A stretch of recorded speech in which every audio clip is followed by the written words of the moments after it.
आखिर क्यों B pharma pass out करने के बाद सबसे ज़्यादा बच्चे किसी डिपार्टमेंट को चूज़ करते हैं, वो तो प्रोडक्शन को करते हैं। जिसकी वजह से भाई स्टार्टिंग में बच्चे इंडस्ट्री ही छोड़ देते हैं। वो प्रोडक्शन में होती है या फिर कितनी ग्रोथ आपको मिलती है। काफ़ी सारे लोग सोचते हैं कि भाई प्रोडक्शन में सबसे ज़्यादा ग्रोथ होती है।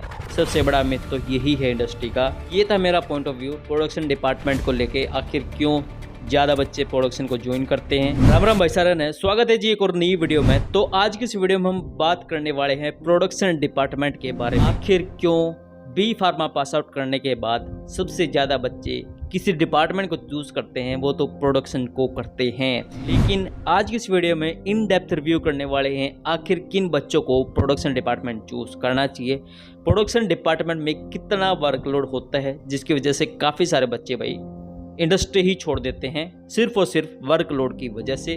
सैलरी कितनी मिलती है और भी काफ़ी ऐसे पॉइंट है जो आज मैं आपको बताने वाला हूं। तो आज की इस वीडियो को लास्ट तक देखना।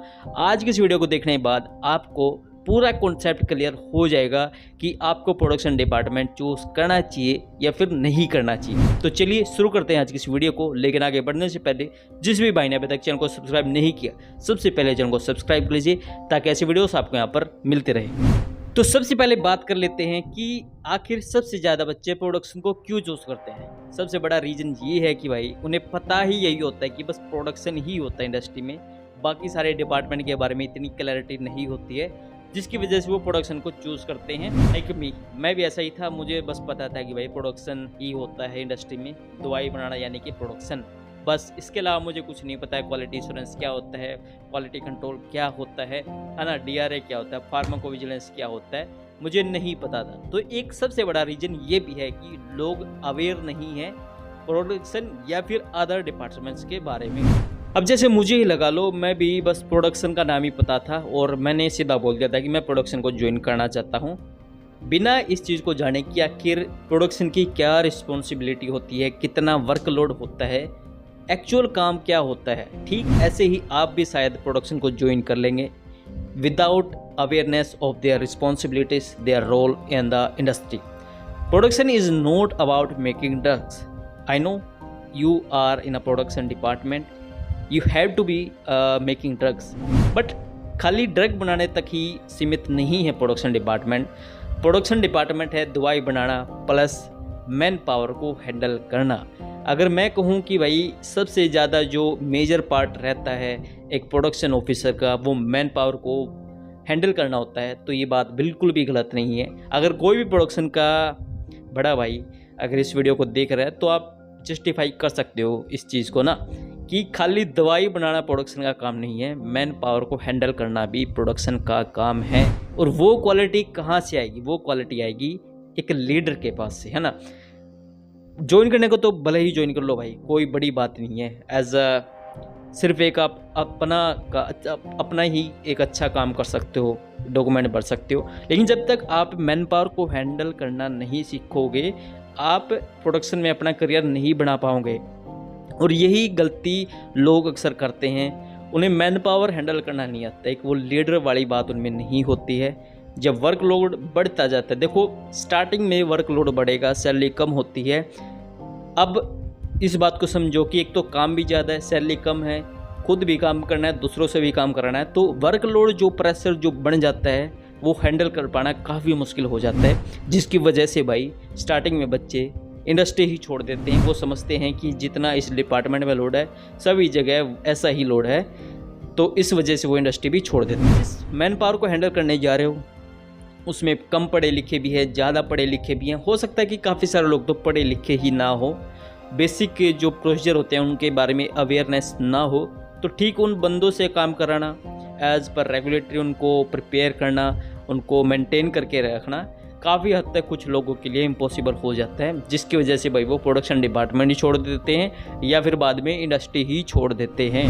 और अगर मैं इस पॉइंट का कंक्लूजन निकालना चाहूँ कि अगर आप सिर्फ इस माइंडसेट के साथ प्रोडक्शन डिपार्टमेंट में आ रहे हो कि मुझे तो केवल दवाइयाँ ही बनानी है, तो कृपया करके प्रोडक्शन को ज्वाइन ना करें, क्योंकि as per my point of view 40% काम होता है दवाई बनाना और 60% रोल होता है मैन पावर को हैंडल करना।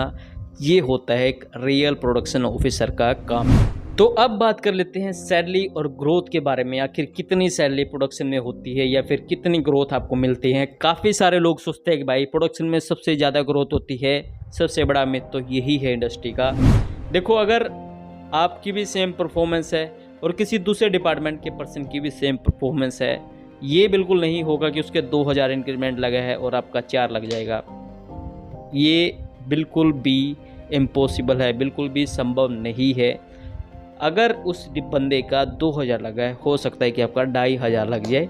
इतना डिफरेंस होगा, इससे ज़्यादा डिफरेंस नहीं होगा। अगर आप ये सोचते हो कि प्रोडक्शन में सबसे ज़्यादा ग्रोथ है, तो ऐसा बिल्कुल भी नहीं है।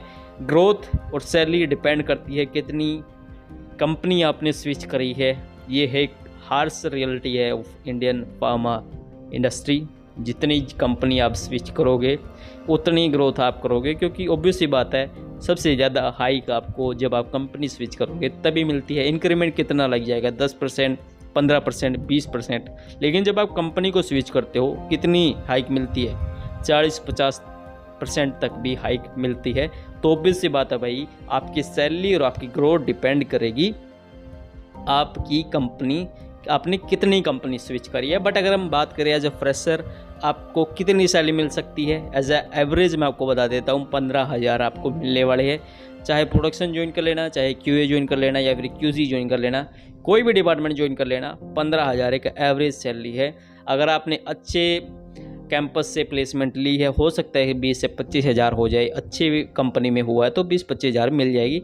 बट सबको नहीं मिलती है भाई, अच्छी कंपनी में एक एवरेज सी कंपनी मिलती है। तो एवरेज सैलरी 15,000 है। ये था मेरा point of view production department को लेके। आखिर क्यों ज़्यादा बच्चे प्रोडक्शन को ज्वाइन करते हैं, क्या रियलिटी है, क्या रिस्पॉन्सिबिलिटी रहती है, कितना वर्क लोड होता है और किन बच्चों को प्रोडक्शन डिपार्टमेंट ज्वाइन करना चाहिए, कितनी ग्रोथ रहती है, कितनी सैलरी होती है। तो कंक्लूजन निकालो अगर इस वीडियो का, तो भाई अगर आप में लीडर वाली क्वालिटी है, केवल दवाई बनाना प्रोडक्शन का काम नहीं है, मैन पावर को भी हैंडल करना है। स्टार्टिंग में हो सकता है कि सैलरी कम मिले, प्रेशर ज़्यादा होगा, लेकिन कोई भी डिपार्टमेंट हो, हर डिपार्टमेंट की यही कहानी है। स्टार्टिंग में स्टे करना रहता है, आप में वो कैपेबिलिटी होनी चाहिए उस प्रेशर को हैंडल करने की, तभी आप ग्रो कर पाओगे। चाहे किसी भी चीज़ में चले जाना ज़िंदगी में, ये चीज़ हमेशा काम आएगी। डटकर सामना करने वाला ही जीतता है हमेशा। तो एट द एंड भाई आज की इस वीडियो को यहीं पर एंड करते हैं। अगर आपके मन में कोई भी टॉपिक हो, जिस टॉपिक पर आप वीडियो चाहते हो, तो आप कमेंट सेक्शन में बता सकते हो या फिर डायरेक्ट इंस्टाग्राम पर हमें फॉलो कर सकते हो, DM कर सकते हो।